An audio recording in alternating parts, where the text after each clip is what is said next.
राम राम दोस्तों, जय बाबा नीम करोली महाराज जी की। मेरी माताएं बहनें, आप सभी के ऊपर बाबा नीम करोली जी की अपार कृपा होगी, यही मेरी मंगल कामना।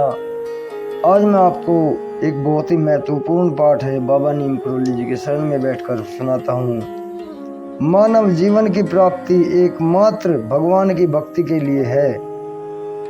ये भगवत कृपा से होती है। इसे पूरा सुने, आपको एक भगवान की भक्ति के रूप में विशेष मार्ग मिलेगा, ये मेरा हृदय से विश्वास है। जय राम जी की, जय श्री कृष्ण, जय बाबा नीम करोली महाराज। मानव जीवन की प्राप्ति एकमात्र भगवान की भक्ति के लिए ही भगवत कृपा से होती है। लेकिन सबसे बड़ा दुर्भाग्य यही है कि मनुष्य अपने जीवन के लक्ष्य को भूलकर, अपने शरीर तथा संसार के महत्व को देकर सारे जीवन को नष्ट कर देता है। साथ ही वह जीवन में अनेक दुर्गुणों और दोषों को अर्जित करके पहले से भी अधिक अपने जीवन को मैला कर देता है और दूषित बना लेता है।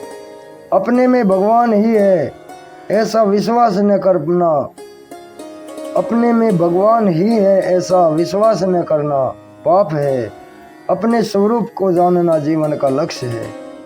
धर्म शास्त्रों को पढ़ने, संतों का सत्संग करने और स्वयं विवेक बुद्धि का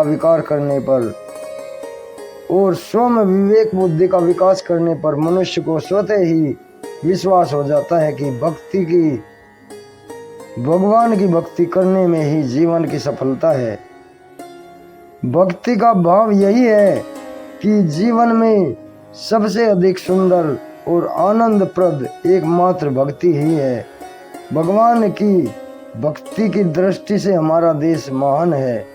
भगवान ही हमें सौभाग्यशाली बनाने के लिए इस देश में बार बार अवतार के रूप में आते हैं और आकर इस देश की गौरवमयी संस्कृति को उजागर करते हैं। भक्ति की संस्कृति ही वास्तविक भारतीय संस्कृति है। भक्ति का शाश्वत सुख ही मानव जीवन का सर्वश्रेष्ठ सुख है। मनुष्य ही सर्वश्रेष्ठ सुख भगवत भक्ति पाने का अधिकारी है।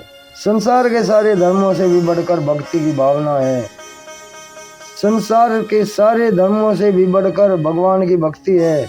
इसी दृष्टि से भगवान ने गीता में कहा है,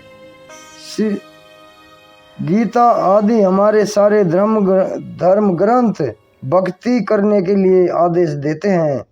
हमारे कल्याण के लिए एकमात्र भगवान ही है। उनका भजन करना ही हमारा सच्चा जीवन है। हम सब जीव हैं और हमारी सदा रक्षा करने के लिए भगवान हमारे स्वामी के रूप में सदा रहते हैं। प्रकाशमयी भक्ति चिंतामणि हमारा अज्ञान और विकार दूर करती है और हमें सुचरित्रवान बनाती है। भक्ति के बिना सारे साधन व्यर्थ बताए गए हैं। जितने भी सत्कर्म और ज्ञान आदि हैं, वे सब के सब साधन के रूप में भगवान की भक्ति के लिए हैं। भक्ति का मार्ग पूर्ण सुरक्षित है। भक्ति के अंतर्गत चरित्र, ज्ञान, वैराग्य और मुक्ति सब कुछ है। ज्ञान और वैराग्य तो भक्ति के पुत्र हैं और मुक्ति भक्ति की दासी है। भक्ति भगवान की परम प्रिया है और वे उसी के वशीभूत रहते हैं। मनुष्य में भगवान का अनन्य प्रेम तथा शाश्वत आनंद पाने की पूर्ण क्षमता है। आनंद सागर भगवान को जीव भूल गया है, लेकिन भगवत भक्ति द्वारा वह भगवान को नित्य योग को अवश्य प्राप्त कर सकता है। इसलिए भगवत भक्ति का जीवन में सबसे अधिक महत्व है। भगवान आप स्वयं परम ब्रह्म है, न आपका आदि है और न अंत है। भक्ति द्वारा ही आप प्राप्य हैं। ज्ञान, वैराग्य आदि सारे साधन वृक्ष की तरह हैं। सारे वृक्ष अंत में फल देते हैं। इसी प्रकार सारे साधनों का फल एकमात्र हरि भक्ति है। फल में ही रस की प्राप्ति होती है और अतः भक्ति में ही परमानंद रस की प्राप्ति होती है। इसी भाव से कहा गया है, भगवान और उनकी भक्ति भावना प्रधान है। भगवान की भावना में जीवन जीना आनंद पूर्वक जीना है।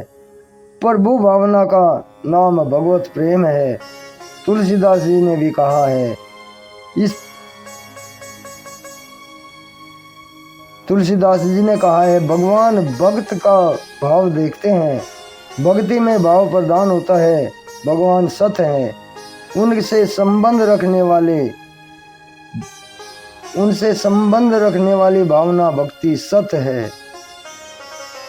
उन्होंने कहा है, भगवान श्री कृष्ण ने अपने भक्त उद्धव जी से कहा है, जो सब ओर से निरपेक्ष बेपरवाह हो गया और जिसने शरीर एवं संसार का चिंतन छोड़ दिया एवं जिसने मुझको जानकर अपने को अंतःकरण को सब प्रकार से मुझ में लगा दिया है, परमानंद स्वरूप मैं उसकी आत्मा के रूप में स्फुरित होने लगता हूँ।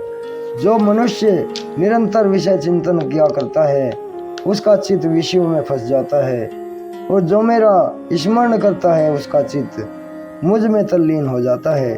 इसलिए हे उद्धव, दूसरों के सभी साधनों को छोड़कर एक मेरी भक्ति की साधना करो।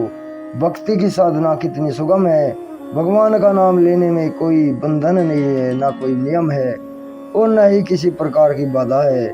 भजन की सर्वश्रेष्ठता बताने के लिए श्री रामचरितमानस में अनेक दृष्टांत दिए गए हैं, लेकिन विचार कर देखा जाए तो भजन की महिमा पूर्ण रूप से कोई नहीं बता सकता।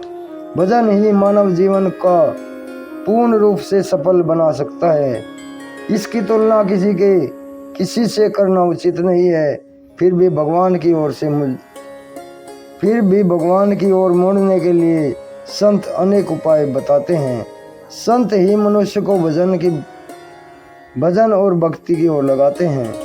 इस संदर्भ में तुलसीदास जी ने अलंकारिक भाषा में कहा है, ऐसे भोजन करने वाले को प्रत्येक ग्रास तथा तुष्टि पुष्टि और क्षुधा निवृत्ति तीनों प्राप्ति होती है, वैसे ही जो मनुष्य भगवान की शरण लेकर उनका भजन करता है उसे भजन के रूप में प्रत्येक क्षण भगवान के प्रेम की, उन प्रभु के स्वरूप का अनुभव और संसार के सभी विषयों से वैराग्य तीनों की प्राप्ति होती है।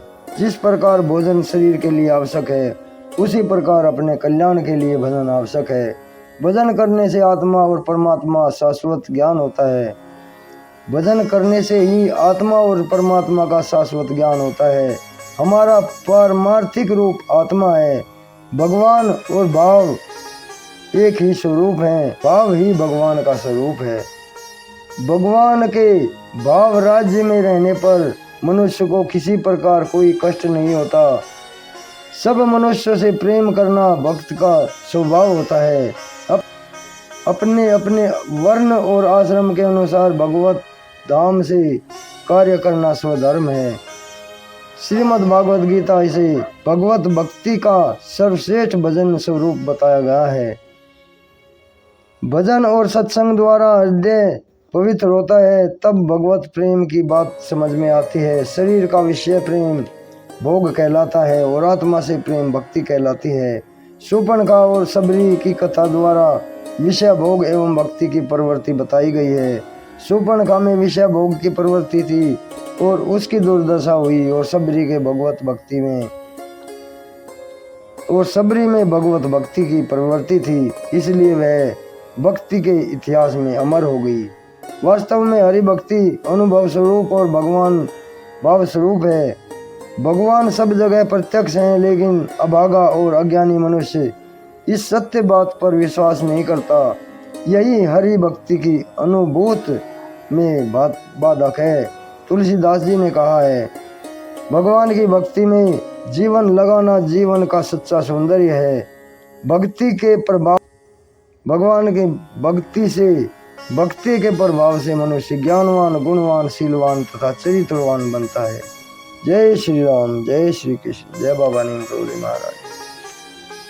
दोस्तों और मेरी माताएं बहनें, इसे आगे भी शेयर करें। इसमें भक्ति का प्राप्त करने का पूरा स्वरूप बता दिया है।